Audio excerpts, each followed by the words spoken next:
20 years ago, 17-year-old Maria Sharapova was propelled into the spotlight after winning Wimbledon.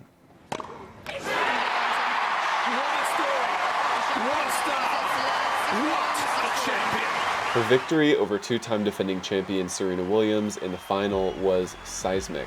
This match began one of the most intriguing rivalries in sports, one that shed light on how the media can paint a picture far removed from reality to pit two women against each other.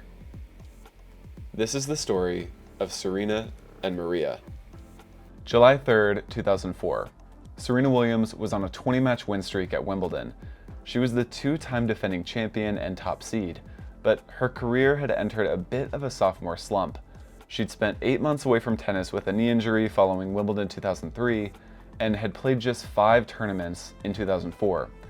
Maria Sharapova was very much the new kid on the block.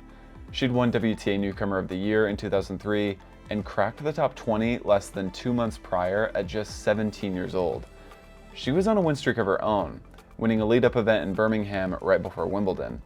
The 5 victories there, plus 6 wins at the All England Club, led up to the biggest match of her young career, a Wimbledon final against Serena Williams. The 2004 Wimbledon Ladies Final saw the arrival of a new star on centre court. Maria beat Serena at her own game. She hit the ball hard, pushed Serena around, and showed few signs of nerves in her first major final to defeat the 6-time Grand Slam champion. After that match, we saw what many sports fans described as Maria Mania.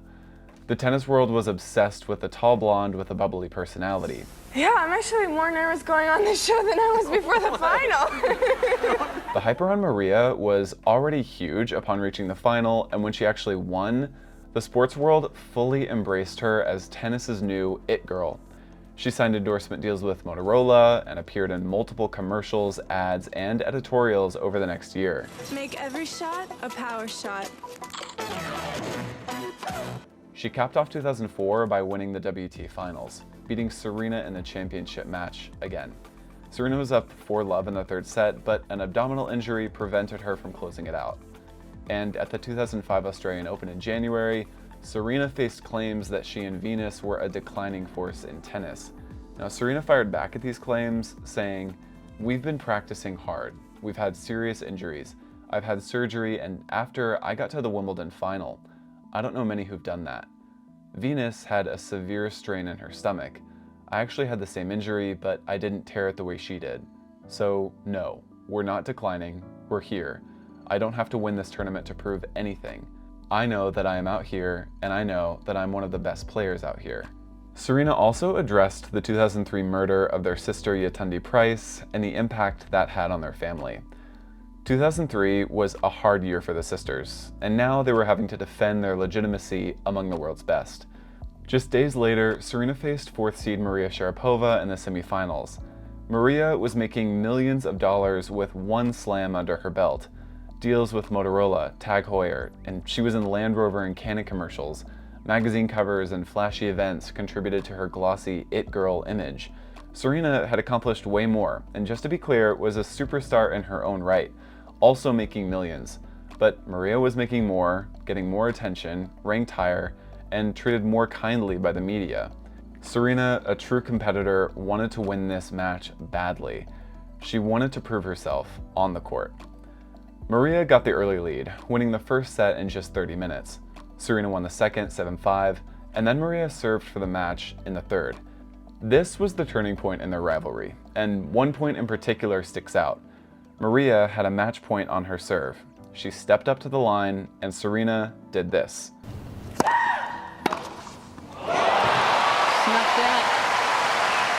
Serena would save 3 match points in the semifinal, eventually winning 8-6 in the third set.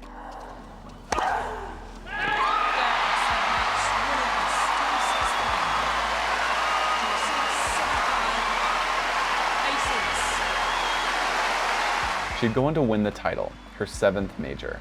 Fast forward to the 2007 Australian Open final. They hadn't played since that 2005 semifinal, but both of their storylines in 2007 felt very similar to 2005. Maria was at a career-high ranking of 2 in the world. She just won the 2006 US Open and posted a 19-match win streak near the end of the season. She came into the Australian Open as the top seed after world number 1 Enin withdrew. 2006 was not a good year for Serena. Hampered by injury, she'd played just 4 events. She fell to 97 in the world by the end of the season, her lowest year-end ranking in almost 10 years. In Daniel Peisner's book, On the Line, Serena revealed she was suffering from depression in 2006, seeing a therapist daily while taking an extended break from tennis. When she came to Melbourne to play the Australian Open, Aussie commentator Pat Cash called her a lost cause and said she was delusional for thinking she could return to the top of the game. She was recovering from injury, fighting depression, ranked 81 in the world, hadn't won a slam in 2 years, and again faced doubts about her abilities. Despite that, she advanced all the way to the final and faced Maria Sharapova, world number 2, top of her game, millionaire it girl Maria Sharapova. I love doubters because I love more than anything. What I love, besides obviously winning, is proving people wrong. Like I always say, I believe in myself more than anyone, and even though it was hard, I really believed in me and in my game. If I play well and I do the things that I need to do, it's really hard for anyone on the women's tour to beat me. Side note here, Serena hates to lose. During my 15 years of following tennis and Serena Williams, it's a known fact that she's hyper-competitive with everything she does. From sports to board games to business, she doesn't want second best. And Maria was possibly a reminder of all she'd lost, or at least come second best in, over the previous 3 years. 2004 Wimbledon, 2004 WTA Finals, the endorsement deals.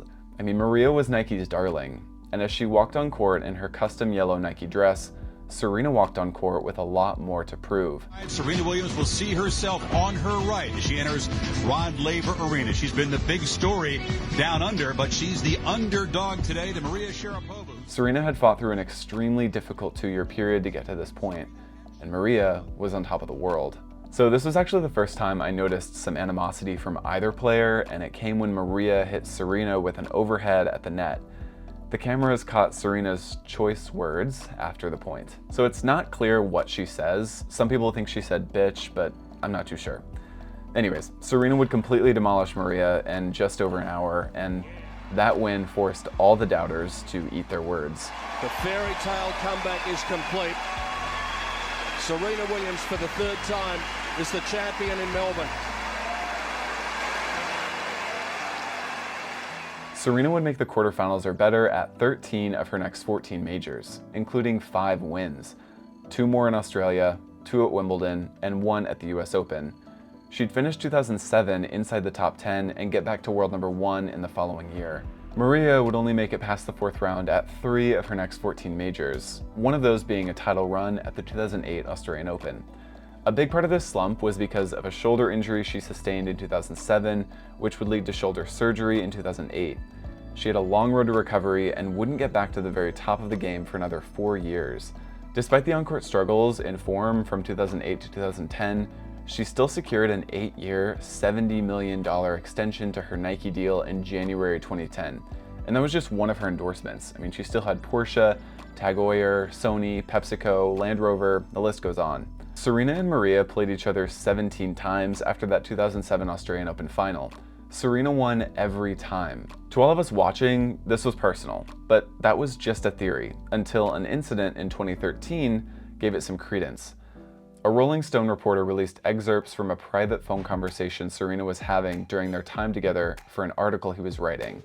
In the conversation, which Serena wasn't having with the reporter by the way, Serena makes a remark about an unnamed rival and her black-hearted boyfriend. The reporter guesses the comments were about Maria, adds it to the article, and like blood in the water, the tennis world flocked to the drama. So it got pretty ugly. Maria fired back at Serena during a Wimbledon press conference. Nothing personal.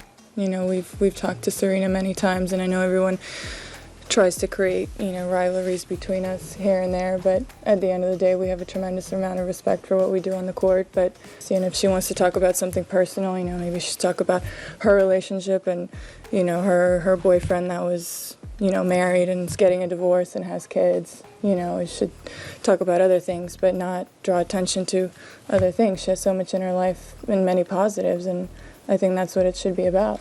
and Serena apparently apologized to Maria, but this moment solidified that there was beef between the two women. So almost every time Serena and Maria played each other after that 2013 incident, the backdrop was set. There was beef. And then just this year, in 2024, Serena said this about that perceived beef between her and Maria. I haven't seen any tennis players. I know, I'm waiting for you to pull. There's only 2 tennis players. It's you and one other. Maria? Tennis. Yep. Now, is there beef there?